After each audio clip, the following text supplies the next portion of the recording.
आइए सुनते हैं मालती जोशी की कहानी आखिरी शर्त। दोपहर की चिलचिलाती धूप में दीदी हाफते हुए घर में दाखिल हुई और छूटते ही बोली, जरा जल्दी से तैयार तो हो जा, सराफे तक चलना है। इतनी भी क्या जल्दी है? जरा बैठकर अपनी सांस तो सीधी कर लो, जब ताल में चल रही है। चलने दो, अब तो महीने तक मेरे पास इस मरी सांस के नखरे उठाने का समय नहीं है। अरे, इतनी कम मोहलत दी है उन लोगों ने। मेरा तो सोच कर ही दम निकला जा रहा है। पता नहीं कैसे क्या होगा। अब देखो ना, परसों फलदान है और अब तक दूल्हे की अंगूठी का पता नहीं है। पहेलियां तो मत बुझाओ दीदी। मैंने उनकी मेल ट्रेन को बीच में ही रोककर पूछा, ये तुम किसकी शादी की बात कर रही हो? लो और सुनो, दीदी ने तुनक कर कहा। मेरे कोई 10-5 लड़कियां हैं। मैं तो अवाक रह गई। बड़ी देर बाद मेरी आवाज फूटी, दीदी, क्या सचमुच तुम मधु की शादी कर रही हो? क्यों? तुम्हें इतना ताज्जुब क्यों हो रहा है? दीदी ने त्योरी चढ़ाकर पूछा। मधु अब दूध पीती बच्ची तो नहीं रही। इस उम्र में तो मैं मधु की माँ बन गई थी। तभी तो 40 की होते होते सास बनने जा रही हूँ। खैर, तुम अपनी बात रहने दो। तुम मधु की तरह स्कॉलर नहीं थी। तुम्हारे सामने कोई करियर नहीं था। लेकिन जरा अपने बेटी के बारे में तो सोचो। उसकी प्रीलियम की परीक्षा सिर पर है। इस हंगामे के बीच लड़की क्या खाक पड़ पाएगी? दीदी, तुम्हारी लड़की आईएएस की तैयारी कर रही है। तुमने क्या इसे मामूली बीए एमए का इम्तिहान समझ लिया है? अरे, भाड़ में गया तुम्हारा आईएएस। तुम ही लोगों ने उसका दिमाग खराब किया हुआ है। अरे वाह, तुम्हारी गोल्ड मेडलिस्ट बिटिया की हौसला अफजाई भी गुनाह हो गया। हर साल बेचारे मेरिट लिस्ट में रही है। ऐसी ज़हीन लड़की आईएएस ना बनेगी तो और कौन बनेगा? हम तो बड़ी आशा लगाए थे कि अपने परिवार में भी कोई कलेक्टर बनेगी। और उस कलेक्टरनी के लिए हम कमिश्नर धोला कहाँ से लाएंगे, ये भी सोचा है? तो क्या सिर्फ इसलिए तुम अपनी ब्रिलियंट लड़की का करियर चौपट कर दोगी? ये तो अन्याय है दीदी। अन्याय नहीं, समझदारी है। एक बार करियर बन जाने पर क्या ये लड़कियां हाथ आती हैं? तब इनके पर निकल आते हैं। लेकिन दीदी, अब लेक्चर ही झाड़ती रहोगी या उठोगी भी? सारा मूड चौपट कर दिया। ये तो हुआ नहीं कि बधाई ही दे देती, घर वर के बारे में पूछताछ ही कर लेती। बस अपना ज्ञान बघारने बैठ गई। छोटी बहनों का यही तो कर्तव्य होता है। एक मैं ही पागल थी जो धूप में भागी भागी यहाँ आई भाषण सुनने। दीदी के तेवर देखकर मैंने चुपचाप अपना आक्रोश गटक लिया और कपड़े बदलने लग गई। मुश्किल से 10 मिनट लगे होंगे। लेकिन सड़क पर आने के बाद ध्यान आया कि दीदी का पारा अभी उतरा नहीं। वैसे उन्हें मनाना ऐसा मुश्किल भी नहीं था। मैंने बस थोड़ी सी उत्सुकता जताकर दूल्हे का पता ठिकाना पूछ लिया और दीदी का सारा गुस्सा उड़न छू हो गया। घंटे भर से वे जैसे इसी अवसर की प्रतीक्षा में थीं। एक बार जो शुरू हुई तो बस बोलती ही चली गई। होने वाले दामाद की पूरी वंशावली मुझे सुना गई। फिर बड़े मनोयोग से उन्होंने ये बताया कि कितनी खोजबीन के बाद ये हीरा उनके हाथ लगा है। मधु ने पूर्व जन्म में बड़े पुण्य किए होंगे, नहीं तो इतनी बड़ी जगह की तो वो कल्पना भी नहीं कर सकते थे। कैसे कैसे धनी मानी लोग रिश्ते की आस लगाए बैठे थे।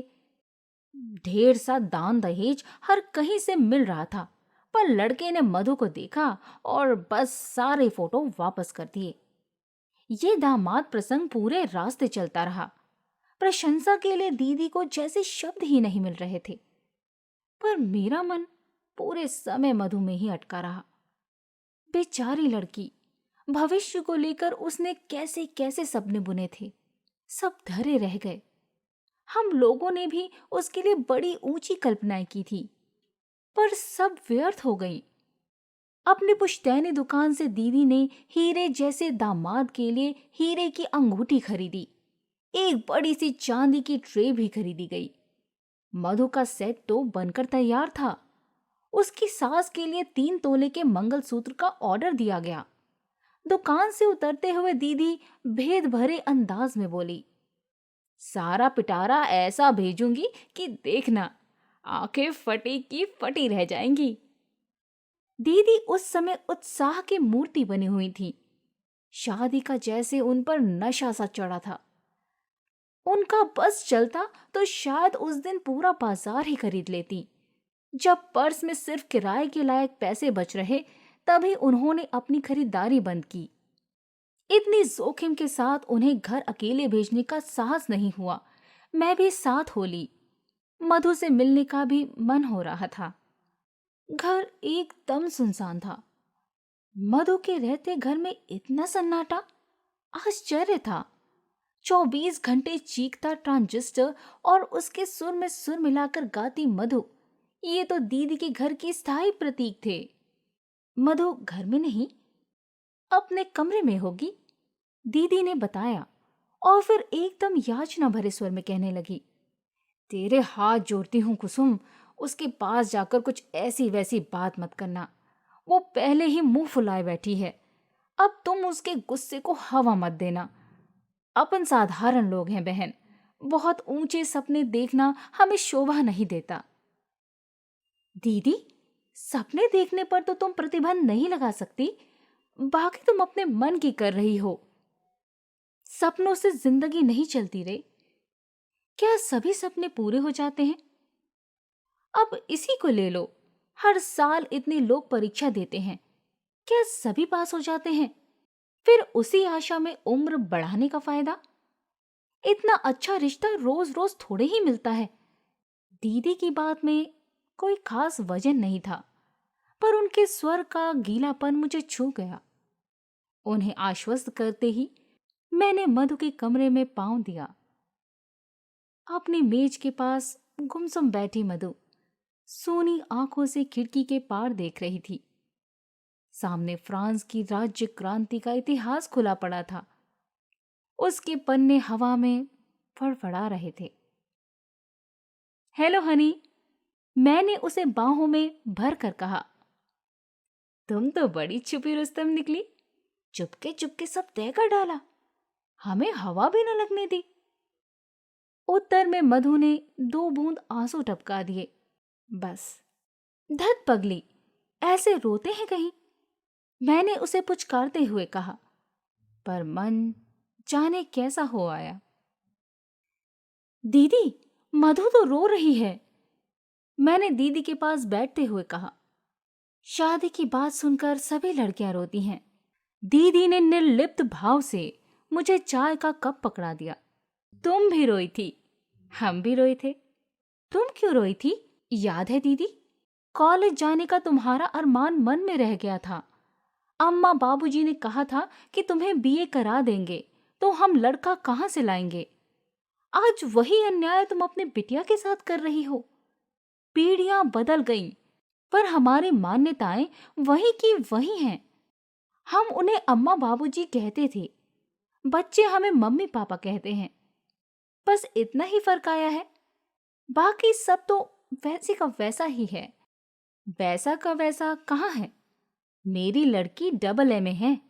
मैंने जो सहा है उसका 10वां हिस्सा भी मैंने उसके हिस्से में नहीं आने दिया। और फिर जैसे अतीत में खोते हुए बोली, उस समय मैं क्यों रोई थी जानती हो? सगाई के बाद मेरा गाना बजाना छुड़वा दिया गया था। मेरी सास इसके लिए खास हिदायत कर गई थी। जब तक वो जीती रही, मुझे कभी गुनगुनाने भी ना दिया। अब तो खैर मेरी आवाज ही मर गई है। इसलिए मैंने मधु को कभी नहीं टोका।